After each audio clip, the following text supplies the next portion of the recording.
Sickle cell anemia, forgotten, but not gone. It affects 90,000 to 100,000 Americans. Sickle cell disease is a global problem affecting children, adults, families in the United States and all over the world.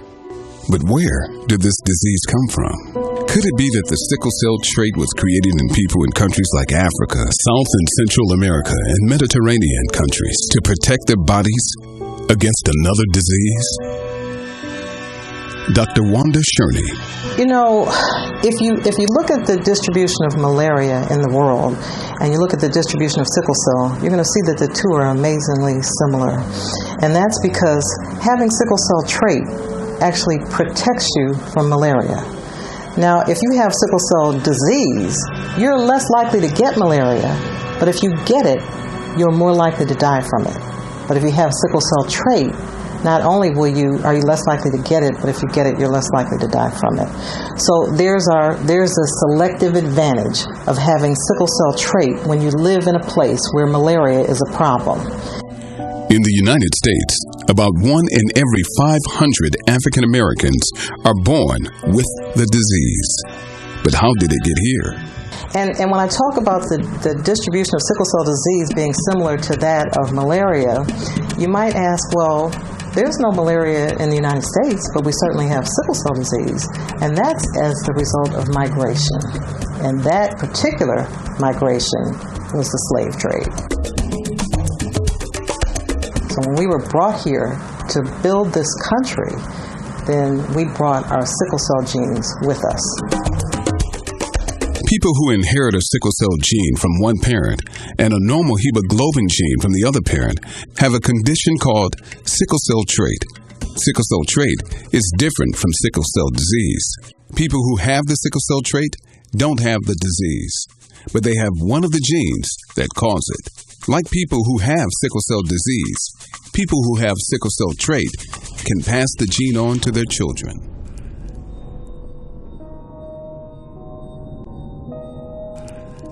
Kelly and Amy get married, but never discuss whether or not either one of them have the sickle cell trait. But I didn't actually know that I was a trait. And I definitely didn't know that Kelly was a trait. Every baby born in the state of Michigan, every baby born in the country is tested for sickle cell disease at birth. And here in Michigan, at least in the Detroit metropolitan area, I'm the person that calls the couple to tell them that their baby, who was just born maybe 2 weeks ago, has sickle cell disease. And one of the things I've learned from 27 years of doing that is that the way a lot of young black men find out they have sickle cell trait is when they have a baby with sickle cell disease. No, I never asked her whether or not she had a trait, actually I kind of forgot that I had the trait.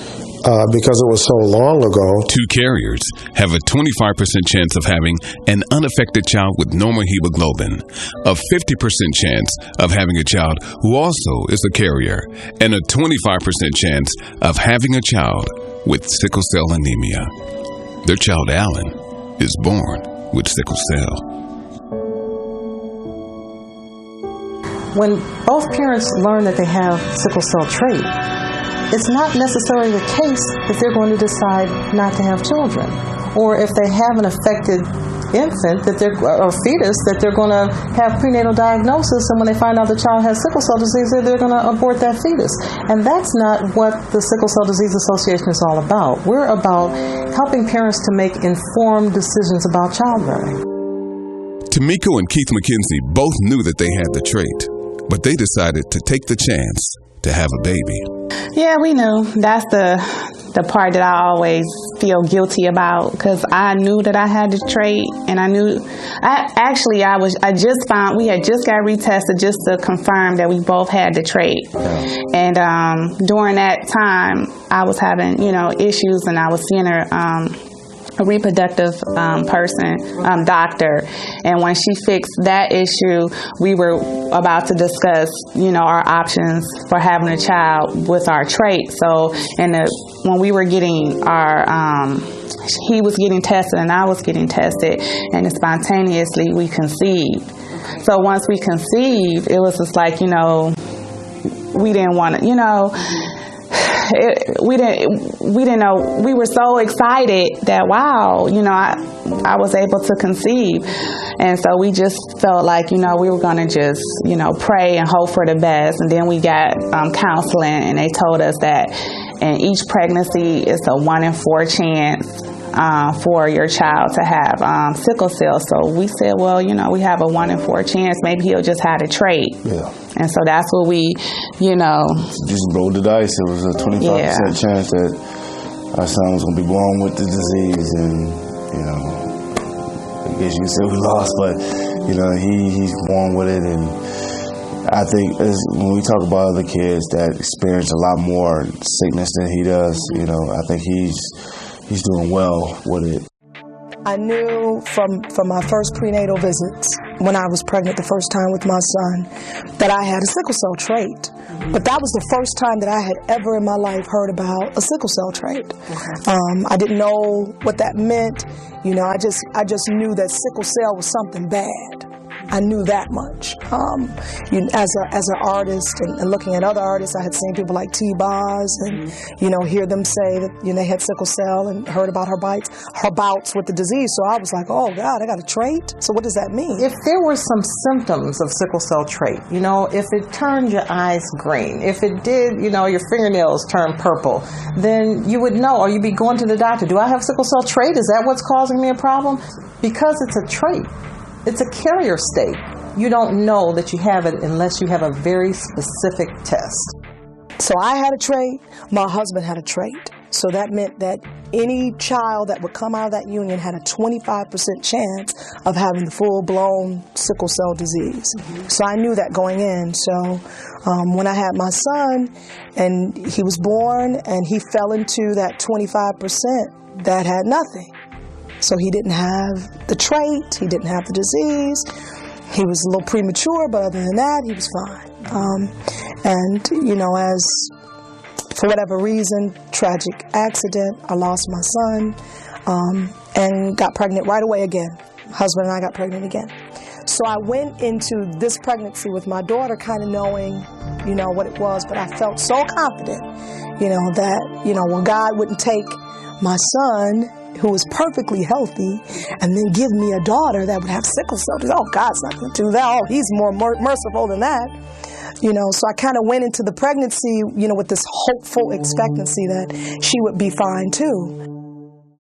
So when he was an infant, what he does is that his crises would start as to a fever, or his hands would swell, or his feet would swell. And that's when we knew that he would be having a pain crisis. Through the years, Alan's pain crises have gotten progressively worse. He's now 10 years old, and Kelly, a single parent, finds it emotionally challenging to deal with the sickle cell bouts. Nights in ICU with him, it was really heart-wrenching to just sit in there and just, thinking that, they may have to drain his lungs to get the fluid out and things of that nature. So, okay. Sorry to wake you up, okay? All right, sir. All right. Make sure you say your prayer, okay?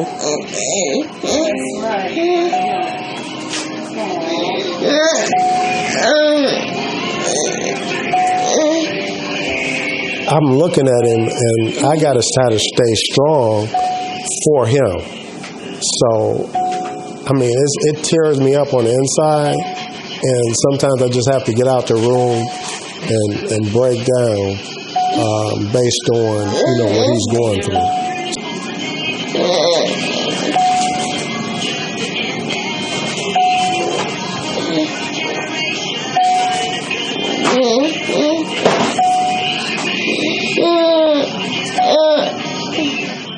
I think one of the most common things about sickle cell disease is it has very unrelenting pain a lot of times, and the pain is not seen by people who observe it.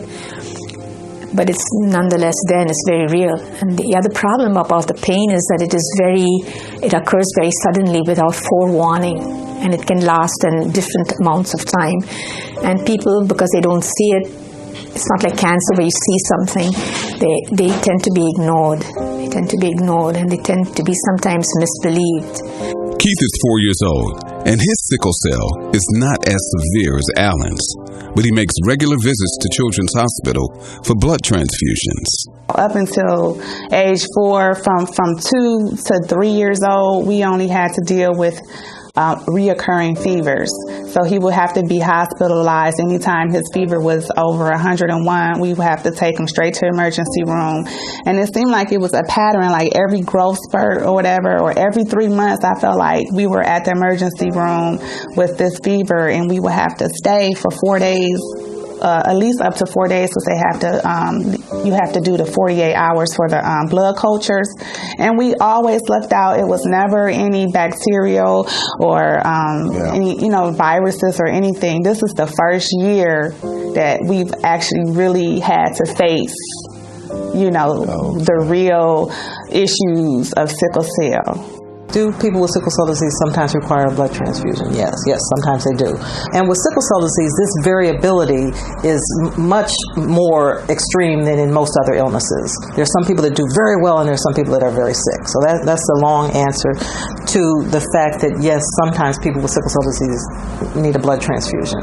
The most common type of sickle cell disease, the SS type, is actually called sickle cell anemia. So there you go, anemia, low hemoglobin, low blood count. Maybe you might need a blood transfusion. The test basically indicated that his blood vessels in his brain on one side seems to have like sticky blood, so it wasn't flowing properly. The sound waves were off, and basically that makes him more susceptible for stroke. Yeah, for strokes. That means that he can have a stroke at any moment between now and the future. I'll never forget the day I got the call. I'll never forget that day. My daughter was about 2 months old. I was holding her in my arms, and my husband answered the home phone, and it was Dr. Wanda Sherney from the Sickle Cell Clinic at Children's Hospital. And I promise you, my heart just stopped, because I'm like, wait a minute, why is anybody calling me from the Sickle Cell Clinic down at Children's? And I got on the phone, and she proceeded to tell me about what I needed to do, things I need to look for, like temperatures and pain crisis and statistics about children with sickle cell, and it was just overwhelming. She talked about, the possibility of strokes and the possibility of this, and I can just remember, Kirk Franklin, I was playing his CD, and I was holding my baby, and I was just crying profusely because, I kept hearing Dr. Sherney say, Mom, it's going to be okay. Mom, but we need you to come in. And I can remember myself getting angry and saying, maybe I was in denial, maybe that was my coping mechanism, not sure. But I can remember me just saying, my daughter doesn't have sickle cell, you've made a mistake, and I dare you call my house, you don't even know me. And for 2 years, I avoided the sickle cell clinic, and I avoided Dr. Sherney, and I avoided it completely. Every child born in the United States now gets screened for sickle cell regardless of race or country of origin. And as soon as they're found out to have it, if they have the trait, they get informed through their physician's office. If they have the disease, they are referred to a center like ours, where an expert in sickle cell disease can do counseling about the disease condition, about what to watch for, what kind of care to seek out, so that you can have access to the care that your child needs. That's the most important thing, is having access to the care that your child needs. When she had the first crisis, it was like, I was devastated. She had sepsis in her blood, which is a blood infection. She had like maybe 106 fever for about 2 weeks. She was in the hospital for about 4 weeks. And it was just a roller coaster ride. She was in agonizing pain, screaming, on morphine. Nothing could console her. And a lot of times children with sickle cell, their veins, because their blood is sickling, their veins collapse. And so I can remember her being in the hospital maybe that third week, and they were trying to draw more blood to see what was happening with the infection, and they couldn't get a vein. And I can remember them coming in saying, we're going to have to shave her head. We have to shave the baby's head because we can't, all her veins have collapsed. And I can remember falling on the floor of that hospital room. And I said, God, you got to do something. I cannot have them shaving my little baby's head. I can't. You have to do something. And a very, very special nurse came from the trauma unit. I guess maybe they had called. She had heard what was going on. And she came and she looked all around and she found a vein in the top of my daughter's foot. And she said, here, we can get some blood and we won't have to shave her head. Early diagnosis of sickle cell disease is very important so that the children who have the condition can get proper treatment. Almost all states in the United States now test newborns for sickle cell disease with a blood test. Anyone can request a sickle cell test. Although a blood test can diagnose sickle cell disease, doctors are not able to predict how seriously the disease will affect individual patients. There's no simple test to identify which patients will have almost normal lifespans, very few painful crises, and little damage to their body due to the sickle cells, and which patients will have frequent painful crises and drastically reduced lifespans. For this reason, deciding on a course of treatment can be very difficult. I really believe that a part of the problem is that these are very difficult patients to take care of. They change all of a sudden. They have a lot of pain.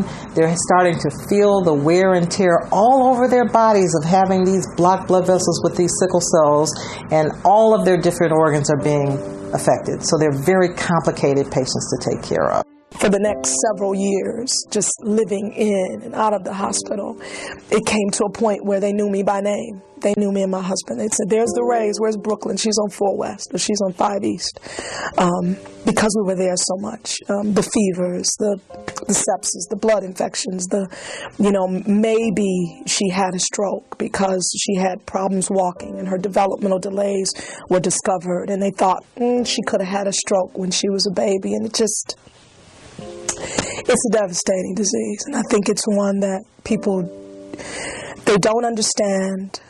Maybe they've heard about it in passing, but they don't really understand the magnitude and the devastation and all of the other chronic things that come along with it. The children with sickle cell disease are 200 times more likely to have a stroke between the ages of 1 and 5.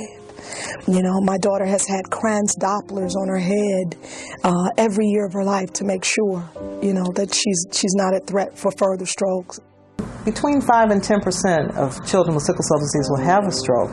Once you have a stroke, you have a 75% chance of having a second stroke. And I felt like, was I supposed to walk away from the love of my life because I found out that he had the trait when we were dating? We were just dating. I didn't know that we would become a family.